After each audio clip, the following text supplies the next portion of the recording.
Jamal Walker is a normal guy working a full-time job at a theme park called Medieval World. The owner of the park is worried about its future because it is suffering financially. In addition, a competitor theme park called the Castle World is opening right next to them. If they do not come up with new ideas, the Medieval World is bound to go bankrupt. One afternoon, Jamal is tasked to clean the ditch surrounding the park. While he is at it, he notices a medallion in the water which looks like it could be worth a lot of money. While trying to retrieve it, Jamal falls into the dish, and although it is pretty shallow, he drowns. When he comes out of the water, he sees that he is no longer in the park. He rationalizes that this must be in Castle World, which is near to their park. What Jamal doesn't know is that he has been sucked into the past in 1300s England. The first person he meets is a drunkard named Nolt. Even though he is clearly wearing ancient clothes, Jamal thinks he is a worker in costume. Ignoring the man, he makes his way to the city and comes across a massive castle which to him is the main attraction of Castle World. He tries to go inside but is stopped by the guards. They ask him where he is from, to which he replies Normandy. Jamal means Normandy from LA, but the guards assume that he is a French Moor who they had been expecting to come next week. They let him in and Jamal is introduced to a bustling market where everyone is wearing clothing from the 1300s. He is impressed by the accuracy of the theme park, still unaware that he has traveled through time. Suddenly, his eyes land on a beautiful girl named Victoria. Jamal approaches her to shoot his shot, but they are interrupted by the cruel Commander General, Percival. He acts like he owns all the women in the town, just because he is a royal guard. Hence, his ego is hurt when he gets a bit too close to Victoria and Jamal stops him. He threatens to complain to the manager about the misconduct. Percival pulls out his sword on him, but Jamal thinks it is fake and surprises everyone with his bravery. Following that, he meets a stranger who brings him to the king at his request. The king has arranged a marriage between his daughter and the Duke of Normandy. He thinks Jamal is a messenger and inquires when the Duke is going to be here. Confused, Jamal plays along and randomly names the date. Later that day, he is taken outside to witness an execution. He is excited, thinking that they are just actors playing along with the theme. The execution goes smoothly, but when Jamal picks up the decapitated head of a rebel, his world changes. He is so in shock that he falls unconscious without saying a word. When Jamal wakes up, he finds himself in his room with Victoria. He is wearing the medallion that he found in the ditch, which makes her believe he is one of her people.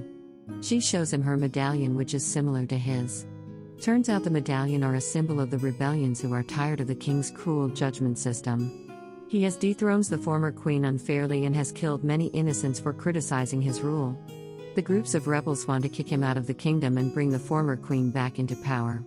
Still confused, Jamal asks her what date it is and finds out it is 1328 AD. He freaks out and wants to return to his own time but doesn't know how. They are then interrupted by a guard who invites them for a horse riding adventure. Because of Jamal's lack of knowledge about horses, he amuses everyone with his horse riding technique. Even the king enjoys the show and then invites him to a royal dinner that night. The party is dull, so Jamal lights it up by dancing like he used to in the future. Everyone joins him and it becomes the liveliest party the palace has ever held.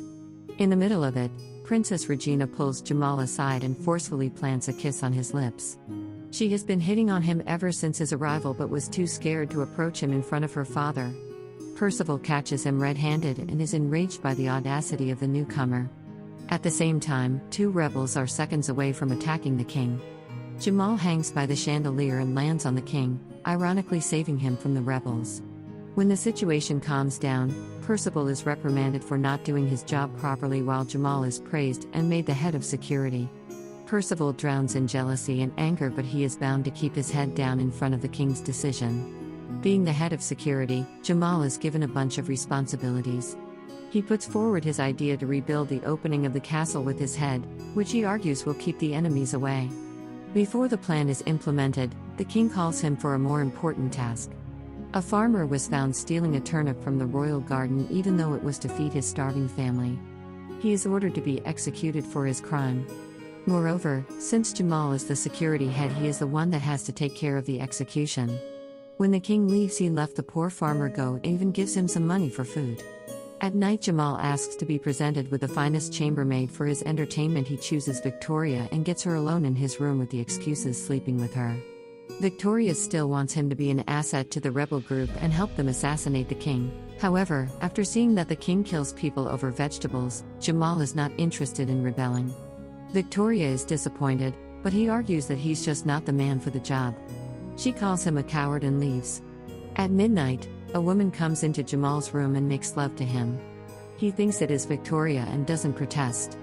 The next morning, the real messenger from Normandy arrives, and the king finds out Jamal has been lying to them. He, the messenger, and the guards barge into Jamal's room and find him naked with Princess Regina by his side. Percival accuses him of forcefully deflowering the princess. Jamal argues that someone had got to the princess's flower before him, but no one listens. The messenger calls off the wedding because Regina is no longer fit to be a duchess. As a result of the chaos, Jamal is thrown into the dungeon and arraigned for execution with the two rebels who attempted to assassinate the king. In the dungeon, Jamal makes friends with the rebels who have already accepted their death. They tell him the story of the Black Knight, a revolutionary warrior. It is believed that the knight could not be bribed with all the money in the world and would fight vigorously for justice. In one of the battles, he was swallowed whole by a dragon. However, with the help of a sword of gold, he cut himself from the belly and killed the beast. After the incident, he could even breathe fire like a dragon itself. The next day, the trio is brought in front of the crowd to be executed. In a moment of panic, Jamal tells people that he is a wizard from the future who has the power to burn everyone. He tries to prove his point by using a lighter, but it doesn't work. When he is seconds away from being beheaded, the executioner begins to choke on an apple. This makes the crowd believe he has cast a spell of death upon him. Jamal goes with the misconception and pretends to do the same to the crowd. Suddenly, a fire breaks nearby, proving his power to the commoners. But in reality, the rebels are firing flaming arrows from outside the castle to save their people. In the end, Jamal and the others escape the castle with Victoria's help. Jamal also meets the drunkard named Milty on horseback and finds out he used to be the knight of the former queen. He was one of the greatest warriors of the kingdom before the king dethrones the queen and kicked him out as well. He eventually turned into an alcoholic, but somewhere inside, everyone knows that the fighter in him is still alive. After spending some time with the rebellious group, Jamal realizes the severity of the situation and decides to help them dethrone the king at last. While in the woods, he notices three men troubling Nolt for no reason. He helps the guy but is caught by the thugs himself. Nolt comes out of his shell and fights the bullies to free Jamal. He is now motivated to quit drinking and help the group in their purpose. The two then return to the settlement and find it in shambles. It turns out Percival and his troops have destroyed it and abducted Victoria. Everyone loses hope of ever winning this fight when the former queen reveals herself. She discloses she was with them all this time, helping them from the shadows. For the next few days, the group prepares to plan a better attack. Jamal, who has the knowledge of the future, teaches them tactics used in American football and pro wrestling. This gives the unarmed rebels a means to battle when the time comes. He himself learned some basic sword fighting techniques from Nolt. Then, the day of the attack finally comes. The group prepares itself and gets ready to fight with their lives. Nolt leads them to the castle, but in only a few minutes they are completely surrounded by guards under Percival's order. They are outnumbered and pushed back. Then, to everyone's surprise, the battlefield is invaded by the Black Knight himself. He makes a grand entrance, urging the guards to run away from him. Not only that, but he also breathes fire out of his mouth. The rebels finally think they are about to win, but that is until the Black Knight falls off his horse, revealing that he is none other than Jamal himself. Percival is about to end his life when Nolt comes to his rescue and fights the guard. Following that, a fierce battle ensues between the two parties. Using the techniques that Jamal taught them, the commoners are able to track and defeat many guards. Amidst the battle, the king runs to Percival and begs him to bring him to safety. Percival sees him as a weak and unworthy leader. Hence, when the king tries to give him an order, he in turn orders him to shut up and pushes him off the castle into the moat. The fight seems to be shifting to the side of the rebels until Percival shoots the longbow at Nolt and hurts him gravely. After that, he takes Victoria hostage. Jamal bolts to her rescue and uses the technique taught by Nolt to fight. Percival is surprised and tries his best to stay his ground. But in the end, Jamal wins and manages to rescue Victoria. As he is picking her up, Percival stands up again, getting ready to kill Jamal once and for all.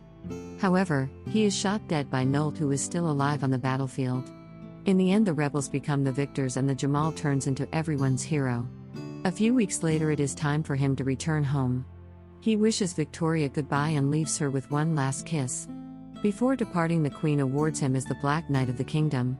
A while later, Jamal wakes back up in the 2000s surrounded by a paramedic and his colleagues from the theme park. They disclose that he drowned in the ditch and was saved but has been unconscious ever since. The rational way to describe his experience would be to call it a dream, but Jamal knows it wasn't that. Before he went into the past, he wanted to leave his job to transfer to the castle-themed park where he can make more money. But now his attitude has changed because he knows almost everything about the medieval world. He offers his idea to the owner and it makes the theme park more on theme. It becomes a huge success that overshadows the castle world's opening. 6 weeks later, Jamal is taking a stroll in the park when he comes across a woman named Nicole who looks exact Victoria. Nicole comments that he looks familiar and that to start a conversation. They feel the sparks between them, but Nicole has to leave because of her nephew. Suddenly, Jamal remembers to ask for her number and runs behind her, but while trying to catch up, he falls into the ditch again. This time, he wakes up in the Colosseum of ancient Rome about to be devoured by lions. Subscribe for more videos like this, turn on notifications and leave a like to help the channel out. Thank you for watching.